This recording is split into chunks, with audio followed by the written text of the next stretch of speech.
Le Moyen-Âge, ses chevaliers, son amour courtois, ses châteaux forts et sa publicité. Qu'est-ce que tu m'as écrit là, Clio ? Bonjour Clélia, bonjour à tous, votre muse de l'histoire préférée vous propose de vous parler aujourd'hui de la publicité au Moyen-Âge, parce que non, on n'a pas tout inventé. Ah oui, donc j'avais bien lu en fait, c'est bien la publicité. Bon, on peut pas faire les châteaux forts plus tôt, t'es sûr ? Alors la publicité, c'est le fait de vouloir communiquer. Ouais, je sais que j'aurais dû supprimer cette application.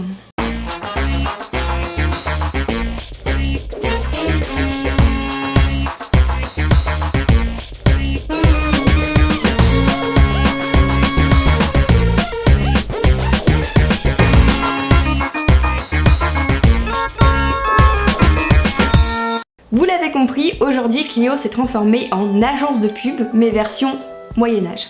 Et grâce à cette vidéo, vous pourrez vous lancer dans la production de chandelles ou encore de fromage de brebis. Laisse-moi donc parler un peu. La publicité, c'est le fait de vouloir communiquer une information à un large public.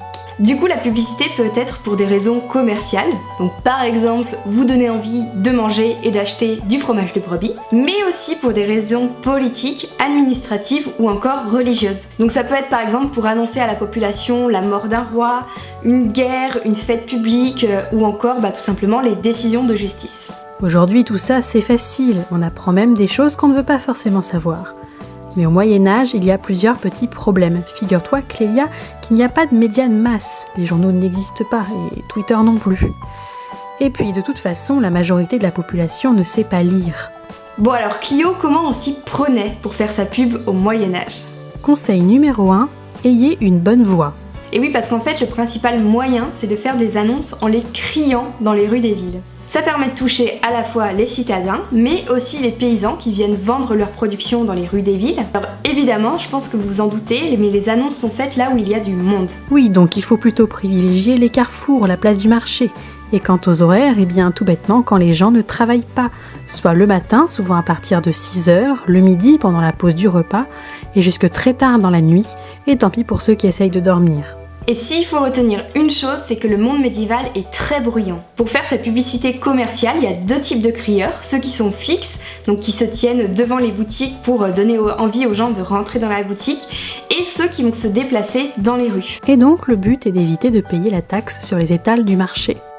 Déjà à l'époque, c'est super important d'avoir son propre slogan, déjà pour vanter les mérites de son produit, mais aussi pour dire d'où il vient et d'assurer un petit peu sa traçabilité. On a d'ailleurs la trace de premiers slogans mensongers, comme par exemple un vendeur qui crie que ses chandelles brillent plus qu'une étoile. Le développement des villes et l'enrichissement des élites bourgeoises, surtout à partir du XIIIe siècle, va entraîner ce qu'on pourrait appeler un tout petit début de société de consommation.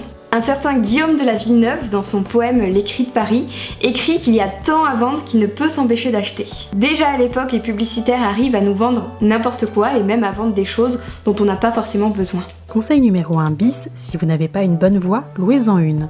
En fait, le marchand n'est généralement pas celui qui crie, et c'est encore moins le cas pour les autorités urbaines. Être crieur, c'est une profession à part entière, c'est une profession officielle, et à ce titre, elle figure d'ailleurs dans le livre des métiers d'Étienne Boileau, donc au XIIIe siècle. Le crieur est souvent rémunéré par ces fameuses autorités urbaines.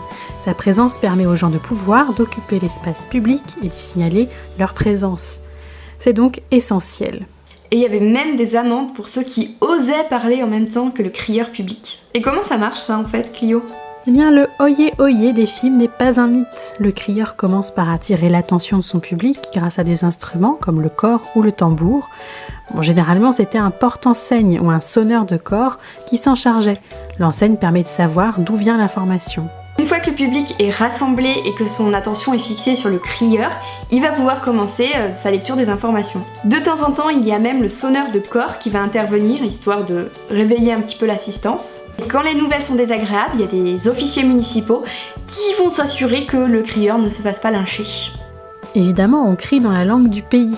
Il arrive que ce soit bilingue, notamment dans la Normandie anglaise, voire trilingue chez nos amis bretons, qui aiment bien se faire remarquer. Les missions des crieurs sont assez nombreuses. Pour vous donner quelques exemples, ils vont annoncer les décès, réclamer des prières pour les personnes disparues, signaler les animaux errants, les vols, les dates de processions religieuses.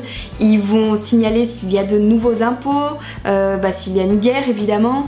les dates des foires et des marchés, et aussi, hyper important, le coût d'envoi de la cueillette du raisin. Alors, ça fait pas mal, et en plus, à côté de ça, souvent, ils cumulent un deuxième emploi, donc par exemple, gardien de nuit. Conseil numéro 2, faites-vous remarquer par des signes distinctifs. Et oui, parce qu'il ne faut pas non plus négliger les images. Les boutiques ont souvent une devanture qui est ouverte sur la rue pour que les clients puissent voir les produits. Ces boutiques se parent aussi d'enseignes, souvent en rapport avec leur activité.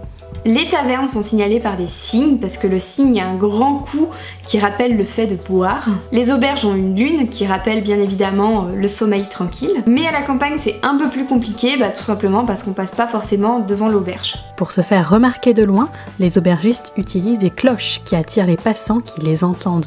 Et c'est aussi au Moyen-Âge qu'on va inventer ce qu'on appelle la marque sur le produit. Elle est caractéristique d'un producteur ou d'un artisan qui atteste donc de la qualité de son objet en imposant sa marque dessus. Ça évite aussi bien sûr la contrefaçon et finalement c'est un peu l'ancêtre de notre appellation d'origine contrôlée, AOC, AOP, etc. Conseil numéro 3, ne négligez pas l'écrit. Et oui, je sais, ça n'a pas l'air logique. Sauf qu'en réalité c'est plutôt logique. Justement, en fait, comme peu de personnes savent lire, c'est souvent les membres des élites, et du coup, l'écrit a une valeur très importante. Ce qui est écrit à force de loi, et du coup, certaines proclamations administratives sont certes lues, mais elles sont aussi affichées dans les lieux publics.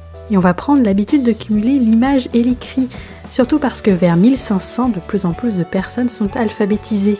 On retrouve du texte dans les enseignes, mais aussi dans ce qu'on appelle les placards, qui sont en fait tout simplement des sortes de feuilles volantes qui sont affichées dans les églises. Et les plus connus sont ceux que Martin Luther a collés sur les portes d'une église allemande en 1517, événement qui est considéré comme étant à l'origine de la crise protestante.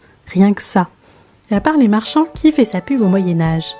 La société médiévale est une société de l'image. De nombreux événements ont lieu en public. Par exemple, la justice va utiliser toutes les techniques de communication dont on a parlé parce qu'elle veut que le châtiment qui est réservé à un coupable soit connu. On expose donc les criminels, surtout sur la place du marché, et un crieur annonce les raisons de la punition. Il arrive d'ailleurs que les habitants soient convoqués par un cri officiel et soient donc obligés d'assister à la scène de mise au pilori ou à l'exécution. Alors à Paris, il y a ce qu'on appelle un gibet, qui est en fait une potence, qui est visible depuis toute la ville et qui rappelle ce qui nous attend si on commet une faute. C'est très sympa. Mais la justice n'est pas la seule à faire sa pub. L'Église n'est pas en reste, elle a une force de frappe particulière puisque les prédicateurs et les prêtres peuvent faire des annonces lors des messes, lorsqu'ils sont en chair. On les retrouve aussi souvent dans les rues, parfois même à la place des crieurs officiels. Ils utilisent aussi le son en faisant tinter des cloches pour attirer l'attention, mais ils utilisent aussi l'image et le texte avec des épinglettes qui sont en fait des sortes de badges et aussi des panneaux qui portent des prières. Et évidemment, ceux qui utilisent aussi la pub, ce sont les détenteurs du pouvoir politique. La publicité et la propagande ont longtemps été des synonymes. Les entrées royales dans les villes montrent la puissance d'un souverain. Il émet aussi des sceaux, de la monnaie, des petits panneaux avec le signe de son parti. Ces broches, ces épinglettes et ces panneaux vont beaucoup circuler et en particulier pendant les guerres. Ou par exemple pendant la guerre de 100 ans, on pouvait affirmer son allégeance politique grâce à un insigne, la fleur de lys ou la croix blanche pour le roi de France, le léopard ou la croix rouge pour le roi d'Angleterre. A l'inverse, on peut aussi se servir de ces techniques de communication pour contester le pouvoir d'un prince, à l'aide de devises insultantes, de chansons paillardes, voire de caricatures qui apparaissent sur les murs des villes au XIVe siècle. Bref, la publicité au Moyen-Âge, c'était toute une histoire. Et le plus rigolo finalement dans cette histoire, c'est que nous aussi, dans nos publicités modernes, on s'est servi du Moyen-Âge. Oui, tu as raison, ou du moins d'une certaine vision du Moyen-Âge, celle autour de grands hommes avec de l'écriture gothique, des écussons, des chevaliers et des armures, bref une image virile et cliché de cette période. Cette utilisation du Moyen-Âge, c'est ce qu'on appelle le médiévalisme. On se rend compte à travers la publicité de la vision qu'on a de cette période historique et aussi on se rend compte que cette vision évolue. Bon après celle qui est restée une grande star à travers le temps, c'est Jeanne d'Arc, qui a été utilisée à la fois par la SNCF mais aussi par un fabricant de fromage. Le renvoi au Moyen-Âge donne aussi l'impression de l'authenticité et de l'ancienneté des produits. On se sert de lui pour vendre du fromage, du vin ou de la bière, des produits à qui on cherche des origines mythiques et que l'on souhaite inscrire dans un territoire. Ah oui, donc toi c'est Cœur de Lion à 5h du mat quoi. C'est la tradition en fait, ça date au moins du Moyen-Âge. Quoi ? Sacrée bonne veillée dans ce logis de bourgeois. Ce troubadour, messire, son solo de mandoline. Et voilà pour cette vidéo sur la publicité au Moyen-Âge, on espère qu'elle vous a plu. La prochaine vidéo sera encore une vidéo sur le Moyen-Âge parce qu'on a décidé de dédier ce mois au Moyen-Âge. Peut-être bien qu'on pourra parler amour courtois et château fort cette fois-ci. Sachez que tout ce qu'on a dit dans cette vidéo est tiré du catalogue de l'exposition de la tour Jean sans Peur à Paris. Malheureusement cette exposition est terminée, mais on vous encourage quand même très vivement à aller visiter la tour Jean sans Peur à Paris, qui est un très beau monument du Moyen-Âge. Et en attendant, on vous souhaite une très bonne journée et on vous dit à bientôt pour une nouvelle vidéo.